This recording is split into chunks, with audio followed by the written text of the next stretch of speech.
Hello, my name is Jeff Mbcc. I'll be presenting our lecture on migratory wildlife for the week. I find it to be a really strong topic for me. I enjoy it. I've done a lot of research on it, so I chose this as my topic. And I hope you all enjoy it and learn something. First, I'd like to provide an overview for this lecture. We will go over the introduction to wildlife migration, acts contributing to migration, social clubs and establishments, which include talking about Frank Chapman and Theodore Roosevelt. We'll go over model laws and the Migratory Bird Treaty Act, or the MBTA, and we'll do an in-depth analysis of certain important acts. We'll go over a HIP certification, which is required for hunting laws, and we'll do a science-based management approach to migratory wildlife, along with hunting regulations that have been established. Now, interestingly enough, the picture that I included in this lecture was literally found the day that I recorded this. I had a friend actually post it on Facebook. Because their daughter absolutely loves monarch butterflies. And so I found it and I looked at it and I said, oh my God, that's fantastic. This is perfect for the presentation.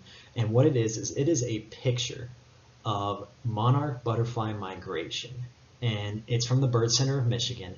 And what it's showing is this massive cloud of monarch butterflies riding along that front south, going along their migrational pattern. And I just felt it was perfect timing. It was perfect for this presentation, so I included it. Animals have long since migrated and continuously to invoke curiosity within humans. Imagine being a new settler in America, and each year certain species just up and disappear. Not knowing what we know now, the questions that rattled around in their brain were likely to be, where did they go? Are they coming back? And then when they do appear, where did they come from? When people think of migration, they often think of birds, and rightfully so, as they're mostly talked about in North America.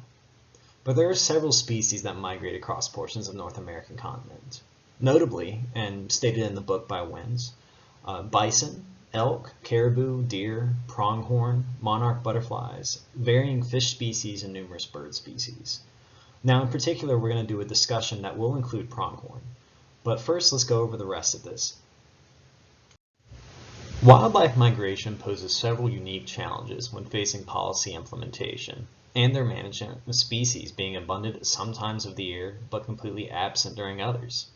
These issues include, as noted, varying abundance at different times of the year, habitat destruction, overexploitation, global climate change, and disease. One particular story of interest involves the overexploitation, and it's one that we've discussed numerous times before, and it's that of the passenger pigeon, whose flocks used to number in the tens or hundreds of millions of birds, which attracted large numbers of people who killed for both personal and commercial gain or simply just for competition. At the time, there was practically no regulation involving the killing of nesting or migratory birds. I was able to find, and I included a brief video I found on YouTube that covers the disappearance of the passenger pigeon relatively in-depthly. What came following the passenger pigeon was it was kind of an awakening of sorts. Social clubs and important wildlife conservation societies began to form in the United States. These organizations included, but were not limited to, the National Committee of Audubon Societies, the Boone and Crockett Club in 1887, partially established by Theodore Roosevelt, the American Ornithologists Union, and one of the first museums of natural history, or the Museum of Charleston, which was established in 1773. Birdwatching and scientific observation became a common practice, and like the Museum of Charleston, some of the first museums began supporting the study of natural history. One notable character, Frank Chapman, an ornithologist of the American Museum of Natural History, was once such an important individual in wildlife conservation. To campaign against the harvest of birds for their feathers by plume hunters, Chapman documented women's birds' hats and their corresponding species on the streets of New York City. I included a link to an article that discusses some of his findings and the importance of his documentation. I'd love for you to check it out. Another notable character that we have heard about is President Roosevelt and his co-founding of the Boone and Crockett Club. In 1906, Roosevelt enacted the Antiquities Act, which gave the president authority to designate historical landmarks, preservation structures, and objects of scientific interest as national monuments. This included circumventing Congress in the declaration of landscapes of archaeological, scientific, and environmental value. By 1909, Roosevelt had signed 51 executive orders establishing wildlife reservations. and through the Antiquities Act, established 55 federal bird reservations, 150 national forests, 6 national parks, and 18 national monuments. Hunting clubs began to be established and created laws that established refuge areas. They banned on certain weapons like automatic shotguns being used, and then they implemented bag limits. One notable example is the Linus Point Shooting Club, which in 1856 was established, and it helped with the base as being the base for numerous wildlife laws, and it assisted in the conservation movement across America. In 1863, they began limiting shooting, bag limits, and visitor numbers amongst other rules within the club. This included the prohibition of spring shooting, which was being discussed in 1867, with its eventual halting in 1884 within the sports club, 30 years prior to the outlawing of spring shooting through federal law. Waterfowl hunting clubs became commonplace in America, with over 5,000 being established in the Mississippi Flyway by 1963. Illinois alone had 1,413 of these, which managed over 1 million acres, or 22% of the prime waterfowl habitat found in the Mississippi Flyway. Although hunt clubs have reduced in number in recent years, most of the remaining clubs are permanently protected by conservation easements held by local land trusts, regional and national NGOs or non-governmental organizations, and state and federal conservation agencies. I was lucky in that I was able to find a picture of the different flyways across America, so you can actually see individually on the right there where each ones go, and then some primary migratory wildlife that use them. When legislation began to take root in American culture regarding wildlife management and conservation, many notable acts began to contribute to migration. These acts included the Lacey Act of 1900, the Antiquities Act of 1906, the Migratory Bird Treaty, or the Weeks-McLean Modification in 1916, the final Migratory Bird Treaty Act of 1918, the Migratory Bird Conservation Act of 1929, Duck Stamp Act of 1934, the Bald and Golden Eagle Protection Act of 1940, the Marine Mammal Protection Act of 1972, the Endangered Species Act of 1973, the North American Wetlands Conservation Act of 1989, and the Neotropical Migratory Bird Conservation Act of 2000. Now, this isn't all of the acts that can be talked about, but these are going to be the primary ones that were discussed. As well, some of these will be further broken down within the lecture.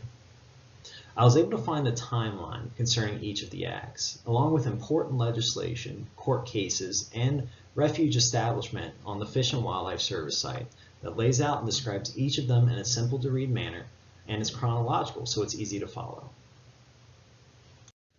Model laws began to be implemented for the protection of non-game birds, which they defined what species were game and outlined the need to protect the nests and the eggs of all birds.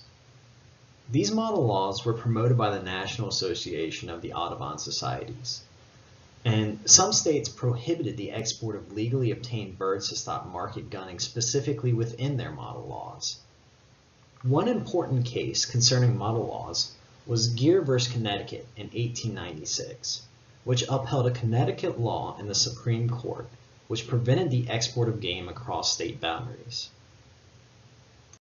Arguably, one of the most important acts to be passed was that of the Migratory Bird Treaty Act of 1918, or the MBTA, which we have discussed before.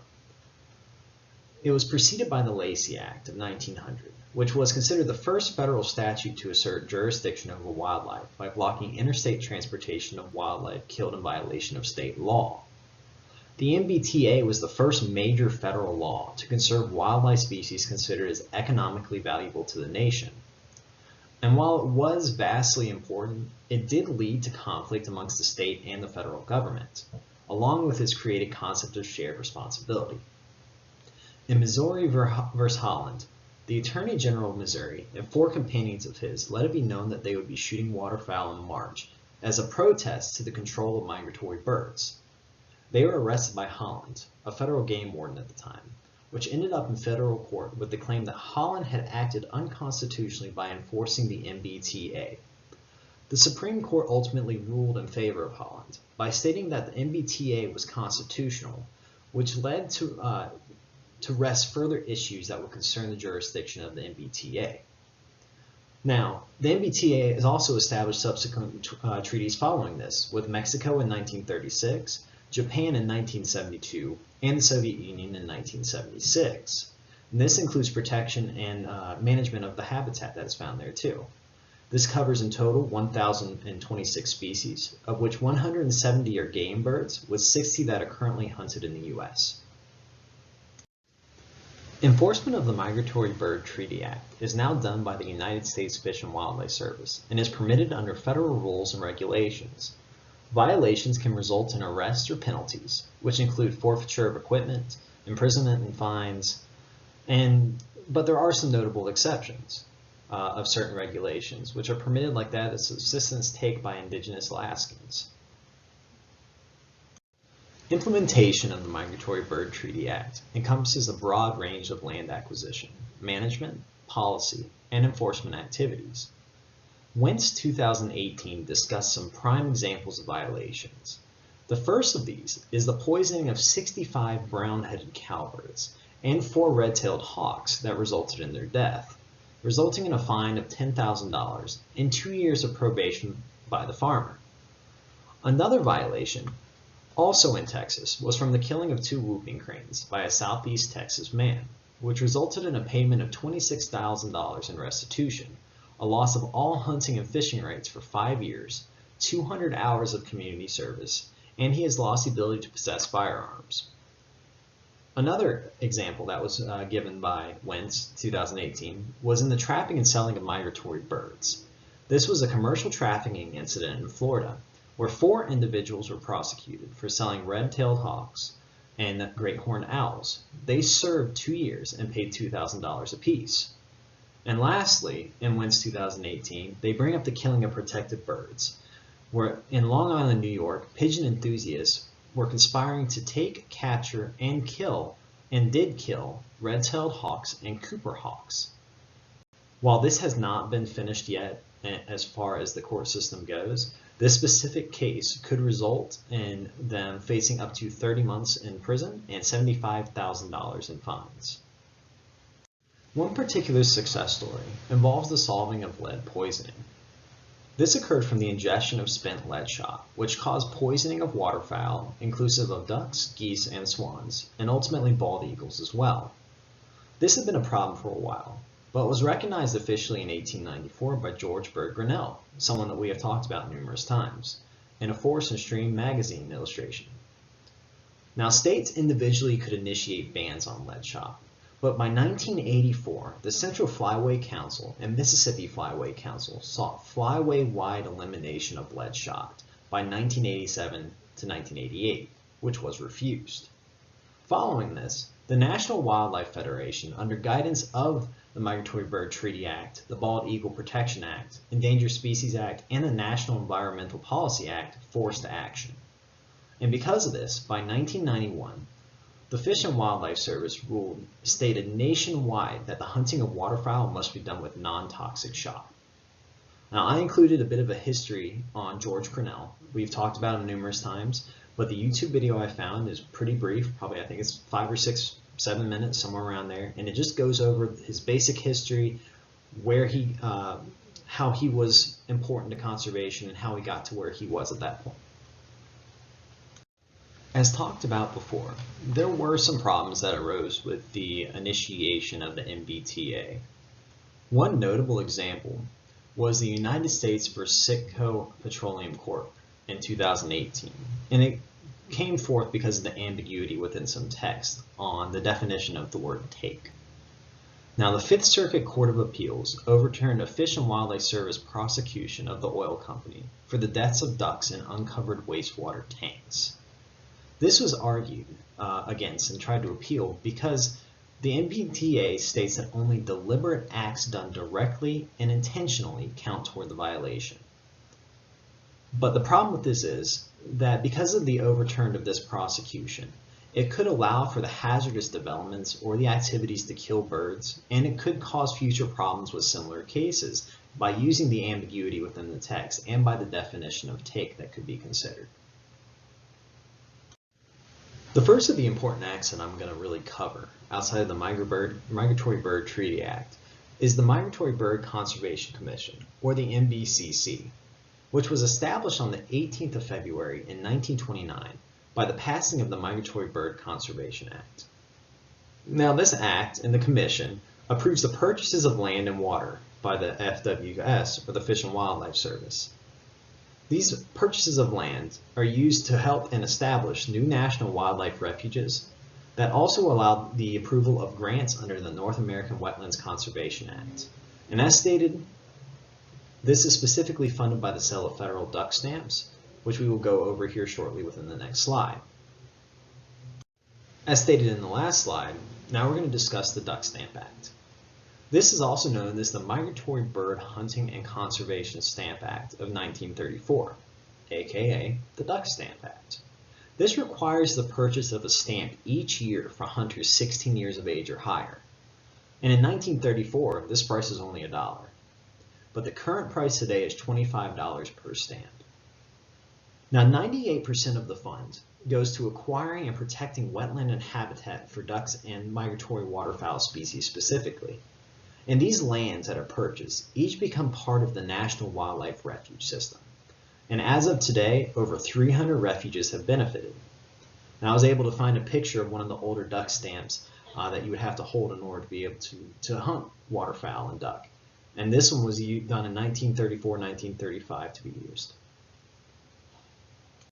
The next important act that I would like to cover is the North American Wetlands Conservation Act of 1989, or the NAWCA. The NAWCA provides federal funding for wetland ecosystem and related habitat conservation. It seeks to maintain or improve wetland distribution and migratory birds that use that wetlands. The NAWCA itself funds the North American Waterfowl Management Plan of 1986, the United States Shorebird Conservation Plan, the North American Waterbird Conservation Plan, the Partners in Flight Conservation Plan, and other agreements and treaties. And it involves a cost-sharing basis, where each federal dollar is matched by one or more non-federal dollars in terms of grants. And at present, $1.3 billion in federal grants have been matched by over $3 billion from non-federal organizations. And this has roughly conserved over 12.1 million hectares, or 30 million acres as of present. I was able to find a article that kind of broke down the NAWCA and its importance and everything that it works toward. So I would love if you would be able to go through and read that for future use. The next notably important act that I would like to cover is the Neotropical Migratory Bird Conservation Act of 2000. This act grants dollars for the conservation of neotropical birds in the Western Hemisphere. And as noted, I included a picture for this specific reason because a lot of these countries are included within this act.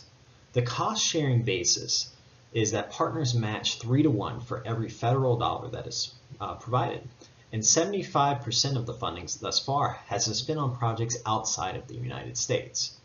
From 2002 to 2015, this specific act awarded $54 million to 478 projects, and $205 million was matched to that. In total, this covers 386 bird species across Canada, the United States, Mexico, Central America, South America, and the Caribbean. As an avid hunter, I always knew about the HIP certification program, but I didn't really know what it was. I understood that it was necessary in order to be able to hunt migratory birds, which I myself hunt dove on a very regular basis throughout many years, and it's always been a very fun and very eventful hunting season for me whenever I do get to enjoy it. But I found this part particularly interesting. So the HIP certification program, or the Harvest Information Program, was requested in 1990 by the International Association of Fish and Wildlife Agencies. It was eventually implemented and published in 1997 in the Federal Register. This concludes a nationwide survey of hunting harvests of migratory birds, which includes doves, like I had mentioned previously, rails, woodcock, snipe, cranes, and other waterfowl. Now, hunters must complete a HIP certification in each state in order to hunt birds, because without it, it's the equivalent of hunting without a license, and that's definitely something you don't want to get caught doing. Now, all of this brings us full circle, back to one of the primary tenets and principles of the North American model of wildlife conservation, along with the public trust doctrine, and that includes a science-based approach to management, which we know is important, because without it, it causes a lot of issues whenever it comes to jurisdiction and conservation management plans. Now, a science-based approach to management was laid out by Wentz 2018 and is based on surveys of hunters, birds, and their breeding habitats. Now, waterfowl harvests are monitored by the Harvest Information Program, or the HIP certification that we had discussed previously. And as well, breeding populations and habitats are cataloged annually. These surveys were first tested in the 1940s, and they became annual in 1955. With a total of over 0.54 billion hectares, or 1.344 billion acres surveyed annually. It is advised by technical committees of the state and provincial biologists specializing in migratory bird studies specifically. They ultimately evaluate population statuses, harvests from previous years, and hunting activity in order to determine and give ideas on regulations and guidelines for the following years. And this leads into the establishment of how these hunting regulations are set. Now, once the recommendations are set and put forth by the biologists following the observation of data, whether that be hunting, migratory patterns, habitat evaluations, etc., Service Regulations Committee forwards the preferred approach to the Director of the Fish and Wildlife Service. With approval, these are released to the public for comment. And keep in mind, public commented is inserted into each and every step of this. It isn't just exclusive to with that initial approval. The final approval is done by the Secretary of the Interior. Now, once that's done, states are able to establish hunting seasons using the previous year's biological data, along with information provided by the biologists themselves, and those regulations and recommendations that were given by them. Now, I realize we've covered a lot of information, and fairly quickly at that. We've talked about acts and treaties, different legislations, different court cases, the types of wildlife that are being managed for, as well as the habitat, the waterfowl migrational patterns, and practically every corner of wildlife migration. Now, to give it an accurate summary, I would say that landscape changes since the settlement of the United States mostly have been impacted due to anthropogenic means, have impacted birds and other wildlife, and provided substantial challenges to migratory wildlife management. Migratory birds and waterfowl species have been helped considerably by investments in wetland conservation for numerous groups, acts, treaties, laws, and policies that have been initiated over the course of the last couple hundred years. Those initiatives have brought focus onto important habitats and waterfowl populations across the continent, permitting proper management. And through certain treaties, acts, and legislations and policies, it has gone across state boundaries and into other countries and continents, whether that be Japan, the Soviet Union, or into South America, and then the areas in between. This has been incorporated by numerous federal laws that have been introduced and implemented to protect wildlife habitat, as well as to prosecute those who break the treaties and break the acts and legislation that have been put forth. Now, given all of that, the questions I created kind of wrap it all up. They really give you a general idea of what we've covered. The first of these questions was to briefly describe President Roosevelt's contribution to wildlife conservation within the United States. And this includes talking about the Antiquities Act, as well as the numerous national monuments and wildlife reservations and things that he had established. Another question, in 2 to 4 sentences, briefly describe the Migratory Bird Treaty Act of 1918, what it established and its importance. Now, I realize that covers quite a few slides on here, and actually a pretty substantial portion of the chapter, but I believe you can do it. The next question I was able to come up with was, what was the importance of the federal duck stamp? How was funding obtained from it? Briefly describe it for me. Next, in 2 to 4 sentences, briefly describe 2 major acts regarding migratory bird conservation. Now, I know we labeled out quite a few there throughout, but I was able to go in depth on quite a few of them. I would like you to talk about a couple of them for me, even look at a couple little extra information. And then lastly, briefly describe the importance of Missouri versus Holland and what it accomplished through the federal judge's decision. Now I include the literature cited, which in reality was only wins. But I also include the links to each individual video or article that I was able to find. That way you have quick access on this page. Lastly, for our discussion, we will be talking about a paper called Beyond Protected Areas, Private Lands and Public Policy Anchor Intact Pathways for Multi-Species Wildlife Migration. And this is done by Tack et al. 2019. This specific paper I found to be very interesting because it covered migrational patterns of both a terrestrial animal known as pronghorn and then also a bird species known as sage-grouse. And it talks about and covers over the policies that are involved with trying to implement their conservation and their management. I felt like it was a proper paper for this. I felt like it would really cover and really get to let you figure out exactly what types of trees, what types of policies can be implemented based on a scientific approach to wildlife migratory management. And then the final slide that I found, it's kind of similar to the very first couple slides where I had found the monarch butterfly migratory thing from Michigan. And I just happened to come across this picture, and I absolutely loved it because it shows the different migrational patterns of numerous species. It covers those species. It talks a little bit more in depth about them. I know it's a little hard to read, but in general, you can see generally the different species, the insects, the birds, reptiles, and mammals, as well as aquatic species that migrate over the course of the year. I have a particular interest in sharks myself. So that's what I found really interesting about it, because I've done a lot of studies on great white shark migration, tiger shark migration, bull shark migration, whether it be in the along Australia or along the American coast, as well as South America and South Africa. And so for me, migratory wildlife has been a passion. More specifically, aquatic migratory wildlife has been a passion. So I hope you enjoyed this presentation. I hope it was informative, and I hope I was able to instill a bit of a passion in it with you as well.